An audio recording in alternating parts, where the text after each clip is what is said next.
Okay, this name might confuse you, the valued viewer. However, I'll explain down the line. Just a week or so ago, version 4.6 dropped, with large yet empty expansions to the map, a new Fatui Harbinger in both boss fight and playability, as well as new profile pictures. Cool.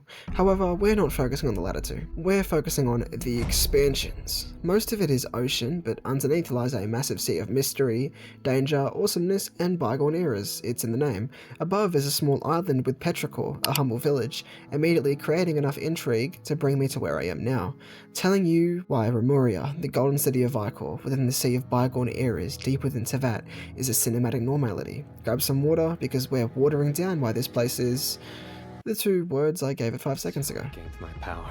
The old man's been putting the pressure on me. He sent someone to tell me I'm needed for some sort of project. Project Stuja? Participating in the plan will lose a lot of members in the process. I did not anticipate we would meet again after presenting you with the Gnosis. If you accept my proposal, Monsieur Neverlet, unless absolutely necessary, I will no longer carry out any special... This expansion to the game is incredibly interesting. Much like the chasm has got 2 places. But wait, I gotta keep my incredibly important promise to you, don't I? Well, to explain the words I've used to describe this place, it's easy to understand the first one. However, its normalcy lies within how little it actually feels like a sub-region. Disclaimer that I hope you'll remember before I continue, however, is that this part of the video may come off as somewhat negative, since normality is far more present than the cinematic within the environment of the place. Skip to gameplay if you'd like more positivity, but otherwise, remember that I loved exploring this place just for other things in the environment. I'll get into it down the line though, like I said. Let's go. So, like I was saying, this place is actually 2 places. Let's discuss the first. Now, this structuring will come back up with all 3 main sections of the video, but for now we discuss environments. It's important to mention that this expansion to the map falls within the Fontaine region, despite the clear visible exile the surface the Nostoi region shows. It's not on the elevated continental plate, but it's cool to see that level of variety. This, the fact it's an independent island and not an Inazuma, and a few things I'm about to bring up is where the uniqueness ends, however. The buildings in Petrichor heavily resemble Venice, funnily enough, turning Fontaine from not only a French nation to a general European nation. Well, hardly, but you know. This creates intrigue, similar to how the chasm's surface area does as well through pure uniqueness, helping it stick out. Its exiled location is one thing, but architecture is another. Of course, once you go further down this mysteriously unique town, you'll eventually find an underground location named the Fated Castle.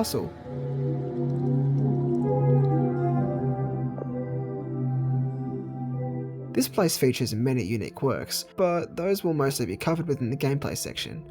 The player enters the ruins using Fontainian water mechanics, showing us that despite the geographical location of the area not being on the elevated continental plate, the water within the island still has its fair share of surprises. It helps us remember that this is Fontaine, but wouldn't call this a case of any normality. Anyway, moving on, this place has a heavy focus on history, containing full-blown plays, many books and grimoires, as well as clearly abandoned, withered and forgotten ruins throughout this quote-unquote castle, which is more of a compilation of hallways. All of this, however, is just a prelude for what is to come, simply building up mystery, which surprisingly isn't done very often for underground map expansions. Typically, you'll enter an underground expansion simply by opening a singular gate, such as the Chasm's Maw or the cool little temple thing in Watatsumi Island. However, this place has a whole transitional area, which I love. Now the unique stuff is over, ironically only being on the surface. Here we go, welcome to the Sea of Bygone Eras.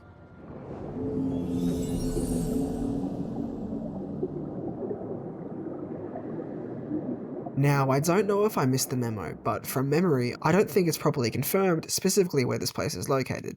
I think it might be in the Primordial Sea, but if not, then it's most likely just directly underneath the Nostoi region. Regardless, this area is quite large, considering it is almost entirely underwater. This really helps it become the epitome of sorts for a Fontaine expansion, but it becomes somewhat repetitive quickly. I mentioned in a video I made on Fontaine 2 months ago that I'm worried that, despite the freshness and relaxation of underwater gameplay, it would become progressively less interesting as novelty drives it in the short term, while lack of progression and elemental gameplay kills it in the long term. However, this isn't the gameplay section. I'm saying this because, much like how puzzles and different attacks help keep the gameplay interesting, different landmarks and places could keep the environment interesting. I haven't seen too much of this within Fontaine, however, if we exclude clear landmarks such as the outside of the Fortress of Meropide. I would have expected a purely underwater expansion to at least have a memorable plethora of locations and landmarks, but instead seemingly random caves, junctions, and ravines quite literally flood the area. This creates normality, making every place blend with each other, as the other noticeable areas are Skiller's little prison and Remuria itself, because yes, I'm technically referring to more places than just the city. Overall, I'm just saying it's like Sumeru's coastline if the terrain was more interesting, there was more plant life, and there was actual gameplay. There aren't many buildings or anything besides a few, which seems odd that there isn't more evidence of Remuria environment-wise, besides those two landmarks I briefly mentioned. There's also a bunch of air pocket caves which help keep the player on their feet while exploring, giving variety to the experience I very much appreciate, not gonna lie. I just think Petrichor's colour palette of gold, blue and green being similar to the sea colours palette of gold, blue and pink helps show how indifferent the sea is to the rest of the surface, while having that distinctly warm colour of pink showing, well, a little independence. It is a somewhat massive standalone map after all, that's a given. There's also what I'll call dragon hairs swimming around the waters, looking extremely similar to that of the all-devouring narwhal. I don't really understand them besides they go into Skiller once you unleash him, but it's pretty cool. Also, Remuria itself is pretty awesome, showing us both a grand Atlantean-like design with musical flair, being a real linking theme with everything in this expansion. While Dragonspine was hot and cold, the Chasm was corruption, and Khaenr'iah was light and dark, Girdle of the Sands was I have no idea, and Chenyu Valves was Adepti, Remuria is literally music. Neglecting the mechanics, this city's architectural design is that of a literal functioning instrument, being strings by nature. The species within the place all base off music, and the systems put in place by the Remurians are directed by symphonies. Neglecting Mondstadt's existence, this is also incredibly appropriate for a nation such as Fontaine, even if it technically isn't part of it at this point. The existence of opera and plays helps justify this, and not only is it extremely musical in order to fit these themes, but it's cinematic. The use of a transitional faded castle in between the Petrichor and Sea of Bygone eras, the previously unmentioned extremely cinematic transition that I'll detail later in between the first and second halves of the sea, as well as the multiple in-game usages of this musical design, all help show this, but it's all only the environment. This is arguably the least cinematic of the three categories, so stay strapped in for more, buddy. Overall, the place is a normality as it lacks identity due to its lack of landmarks, even the music having little to no influence over the environment of the area, besides some symbols and visible plays within caves. When compared to the other expansive subregions, it falls short in this department, and this department only, however. The landmarks that do exist, such as the city of Remuria, are beautiful and cinematic. However, most of the quality will come in within the next two sections. Source, just trust me bro. Let's go.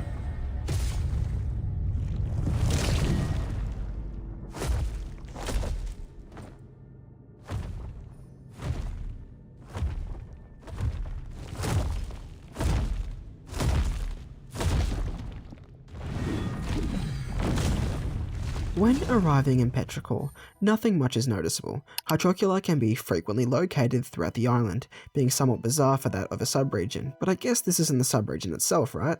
When entering the Fated Castle, this continues, also introducing grimoire mechanics, paired with the gameplay counterpart of the place's main quirk, long held notes as well as shorter bursts of musical force. These are mostly utilised in the sub-region, but can be used to both calibrate through the power of the symphony throughout the castle, as well as freezing little bubbles in an epic cinematic performance of a boat sailing across water. Very cool. This is all nice, as themes being within a sub-region is one thing, but for them to be involved with the mechanics directly is another. I'd argue Remuria follows its theme the most, to be honest. The only normal mechanics not utilising the music being those grimoires I briefly mentioned earlier. Now, going to the ever so epic Sea of Bygone eras, some genuinely really cool puzzles come into fruition. The place uses the power of symphony I brought up a minute or so ago, creating consistency, and the sub-region contains cool marine life, mostly washer octopi that love to rock out. A lot of these puzzles tell the player various stories, whether it's about one of those octopi rescuing their friends from a cage only to work together in order to rock out with the Wapachime flowers. Hard to remember names considering these things are so goddamn goofy. I like them though. There's also big anglerfish robots that can swim around the oceans, containing an adequate chest inside if you freeze them from the tail with a burst of power of the symphony. I like the crossing over here, as there are times where washer octopi will be cornered in a cage by these anglerfish, or the light on the fish will be used as a disco ball for the octopi. Crossing over into the story and characters a little bit here, but there's also a moment once you unlock 3 of Skeller's chains and unleash him, which are a mechanic in themselves, albeit simple, where him and the player swim through a massive underground tunnel in order to make it to the second part of the sea. This is an incredibly cinematic sequence, but it'll be just as worth mentioning during the, you guessed it, story and character section. It's just all heavily integrated with the story, which I enjoy as important resources aren't blocked off from players unwilling to finish it. Within this second half of the map, Skeller will swim around, offering the player the chance for him to pull you over to his location through his control over water currents, then being able to blast you in a chosen direction, lasting as long as you can press the timed buttons that appear. While this isn't explicitly rhythmic, I'd like to mention its similarities with the rhythmic mechanics in the game. It's all reminiscent of how you get Skeller to shoot various stalactites and stalagmites throughout the aforementioned tunnel. Finally, that type of segment plays again after a cool boss fight, being more focused around those rhythmic themes, playing the various strings in the instrumental part of Remuria's unique architecture. However, as much as I love this and how interconnected everything is with the rhythm, various things can be frozen with bursted symphonies, while you can hold it to adjust certain machines and activate various other shenanigans throughout the sea. I've seen various opinions on what a lot of the general player base has to say, which, while I would love to argue in response, I can't. It somewhat proves my statement that Remuria falls victim to normalcy, or at least significantly lackluster difficulty. I mean, the boss fight stops 3 times throughout it, making it easier each time. It's crazy. I do think the enemies there are a bit difficult, specifically being those stone knights, but the puzzles require little brain power. There's also corals where little animals will jump out like whack-a-mole, requiring you to burst the symphony out while all 4 are exposed. This is an example of how easy it is. I'd say the lack of location-specific stuff, as well as challenging time trials and silly are the problem. Compare it to the Great Red Sand, for example. It makes going there less memorable, as exploring it is incredibly easy, naturally blending it in with other areas on the map, creating that feeling of normalcy. It's unfortunately forgettable and an incredibly short experience. The quest is of decent length, I guess, but the area's other experiences fall short. I mean, while as good as cinematic connecting everything to the incredibly well done story is, it falls short when it lacks replayability or many extra things to do that are actually enjoyable. They've even got Baptismal Vishaps in here, which I'd say are done significantly better. It expands on their lore, but it does feel like they're ripping off Khaenr'iah a little, considering how important these guys are to the area due to Skiller's existence as part of the environment, a mechanic, and a main player within the story. Due to their use of Khaenr'iah's mainstay, I've decided to use this to prove how it feels even more generic and normal, using monsters from other seemingly unrelated subregions. However, the lore implications of Vishaps and Fontaine is awesome, and I can't act like they didn't tease Neuvillette back in Khaenr'iah. Back to the mechanics now. Finally, I want to circle back to the hydroculi that I mentioned in Petrichor, because, well, they are in the sea. Similar to Girdle of the Sands, the Sea of Bygone Eras continues directly off Fontaine as a nation, being the second subregion to contain the oculi of its respective nation, unless you count the Great Red Sand and Dharma Forest, you weirdo. However, while this, in my opinion, improves the exploration experience, it also just goes further to blend in the subregion with the rest of Fontaine, boosting the feeling of normality tenfold. That's all I wanted to say, however, so, well, overall, it's normal, forgettable, and maybe even mediocre to most, but still incredibly cinematic. There are plays to experience, there is music to hear, and there is literal mini-stories coming out of singular puzzles. Even the random current routes that show up when you talk to certain Washer Occupy are somewhat intense when completing them, yet peaceful simultaneously. Of course, the place really is good in my opinion, it just lacks identity despite the fact that everything is music-based. There's no real music-based enemies or anything after all, making it feel somewhat random. Let's move on to the story because it's incredibly important as seen with how much it blends into the other parts of the sub-region.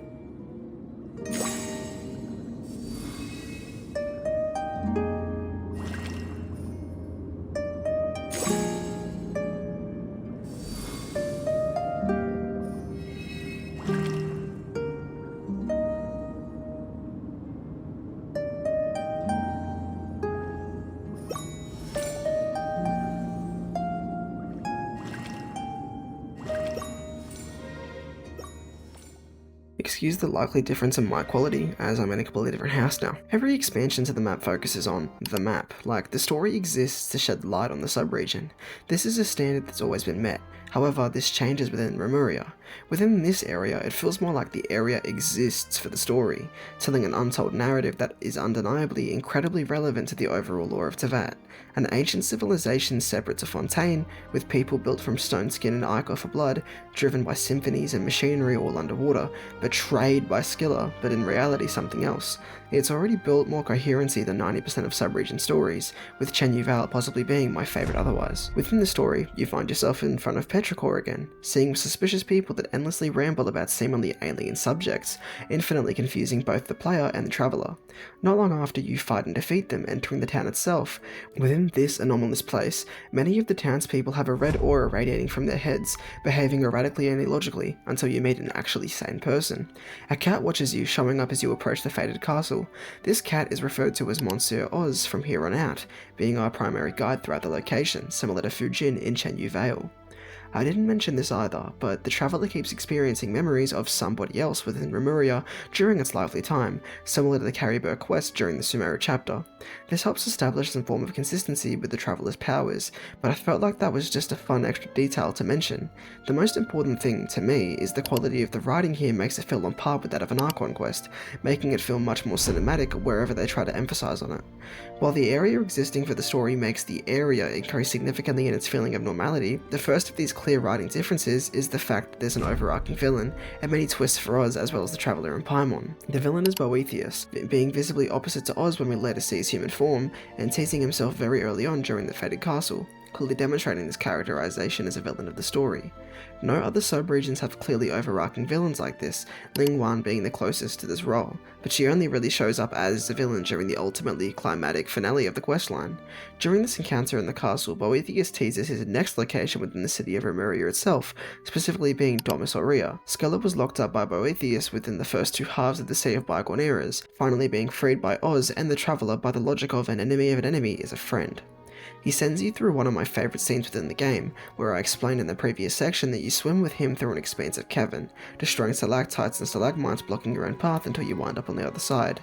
Even this intro cutscene to the new area is cool, really hyping me up. The connection the story has to the mechanics and environment is insane, Scylla having different dialogue depending on where you look from his POV during his current mechanic in the aforementioned second half of the sea. You then do some more stuff, unlocking more knowledge of Remuria and experiencing more memories, until you finally learn from one of them that there is a symphony with the ability to self-destruct Phobos, effectively being the AI of Remuria. This would in turn allow the Traveller to enter Domisoria, so you get to work. Another ultimately climatic scene plays where you swim with Scylla, allowing the ichor to flow through the golden thingamajig, causing it to fall down in a sequence of strings, similar to that of a harp or lyre. You then swim through these strings, playing sequence notes through buttons that are timed, which I wish didn't sound so offbeat. It's cool though. A callback to the cavern scene with a new musical flair, and once you get inside it only gets better. While I don't like how the weekly bosses recycle, that's standard for literally every single sub-region, so it's fine. The music is a banger with the dialogue and pauses for story content being a really nice way to improve the cinematic experience when directly compared to other expansions to the map and their final bosses. It only gets cooler once many cutscenes play throughout, and then leading to Oz's sacrifice and one last musical performance and cutscenes play throughout, and a send-off for Scylla. It's truly beautiful how everything is tied up, and unlike Fujin's fake out, this actually has a proper impact. However, I do truly love Chenyu Vale's finale, and Enkanami's creative usage of mixing up the Vishap herd fight and including Endro was a cool change. This finale is weak in terms of the boss fight, but the boss story was clean, and the twist that Phobos was the real villain also occurs. They managed to satiate their hunger for a twist villain while still projecting the feeling of an overarching progression in terms of story, instead of aimlessly solving a generic problem or straight up just exploring. This is centered around characters, discovery and mystery, truly cinematic. My main points are that the expansion's reliance on the story make it lose a lot of identity outside of the one-time story, creating normalcy and making it feel somewhat forgettable. However, on the contrary, utilizing mostly fleshed out pieces of content solely for segments in the story improves the player experience doing the quest itself, helping it feel cinematic through not quality but the effects in the world around the player to help maintain the good and more. It makes it immersive, to an extent. They shouldn't have built the area around the story and instead did the opposite. On top of this, just design a separate Archon quest at this point. Weave it in with the rest of the story, use familiar faces. Chenyu Vale was a good example of why you should, because if they're going to be expansions on areas, you may as well expand the story too. Properly, of course. Voice acting and well-written characters are important, and they've already handled the latter. I'll now recap everything we've learned throughout the video. 3, 2, 1, go!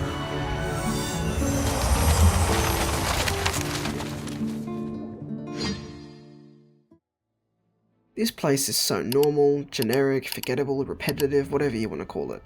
It's also too small. What we've learned is that a lack of landmarks, biomes, and sections, larger sizing, and pretty much variety of any kind, is incredibly bad for any place in Genshin Impact. The second half becomes way less awesome once you see how identical it is to the first, ignoring a few gameplay changes and the obvious inclusion of Remuria, which we even call it an open world area within an open world game. Petrichor is unique enough to show how many problems there are with the sea, and the transitional function of the Fated Castle helps build tension, progression, and theming.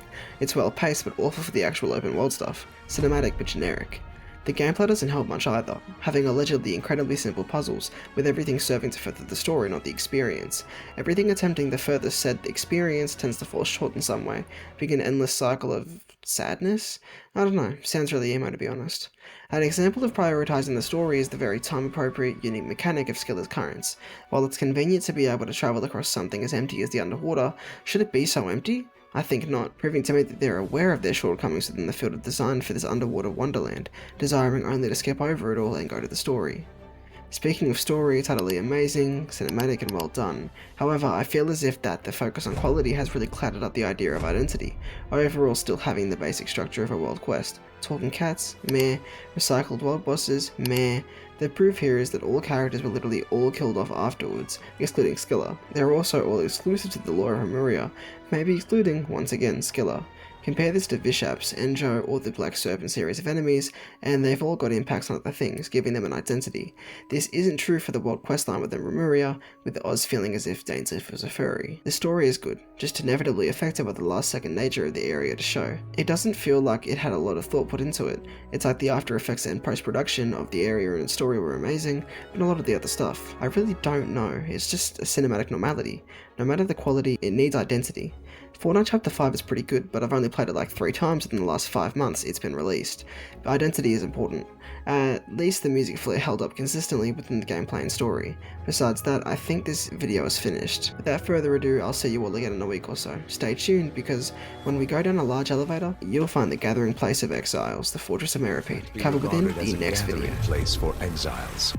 I will arrange false charges against you so that you may secretly investigate inside the fortress. The truth is, this place has a lot of hidden rules. All of our informants, including the ones that had infiltrated the guards, suddenly vanished.